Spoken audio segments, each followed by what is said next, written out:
ഇതുപോലെ തന്നെയുള്ള ഒരു ക്വസ്റ്റ്യൻ നമ്മൾ ഇതിന് മുമ്പേ ചെയ്തിട്ടുണ്ട്. പക്ഷേ ഈ കാണുന്ന ചോദ്യത്തിൽ അല്പം ഡിഫറൻസ് ഉണ്ട്. വളരെ ഇമ്പോർട്ടൻ്റ് ആയിട്ടുള്ള കോൺസെപ്റ്റ് ആണ്, ശ്രദ്ധിക്കുക. In the given figure coordinator ABCD circumscribed touching the circles PQRS ഉണ്ട്. ആൻഡ് AP നീളം 6 ആണ്. AP നീളം ഓരോന്നും നമുക്ക് കൃത്യമായിട്ട് വാല്യൂ ചെയ്യേണ്ടതുണ്ട്. 6 ആണ്.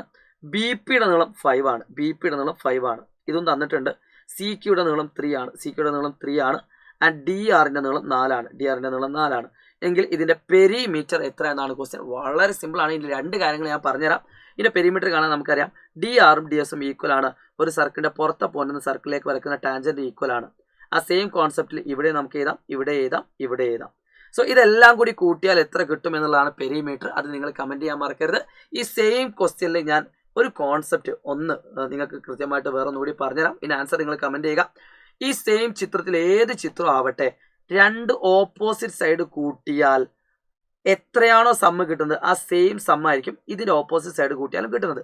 ഫോർ എക്സാമ്പിൾ ഇത് 10 സെൻറ്റിമീറ്റർ, ഇത് 12 സെൻറ്റിമീറ്റർ ആണെങ്കിൽ ആൻഡ് ഈ കാണുന്നത് 8 സെൻറ്റിമീറ്റർ എന്ന് ഇമാജിൻ ചെയ്യാം.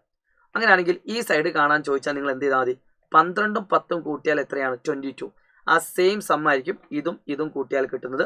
സോ ഇത് 8 ആണെങ്കിൽ ഇത് 14 കിട്ടും. കാരണം ഓപ്പോസിറ്റ് സൈഡിൻ്റെ സമ്മ് ഈക്വൽ ആയിരിക്കും. അപ്പോൾ അതും കൂടി അഡീഷണൽ ആയിട്ട് പറഞ്ഞെന്നുള്ളൂ. ക്ലാസ്സിനെ പറ്റിയുള്ള അഭിപ്രായം പറയാൻ കമൻറ്റ് ചെയ്യാൻ മറക്കരുത്. It's me Shad Ramzan. By.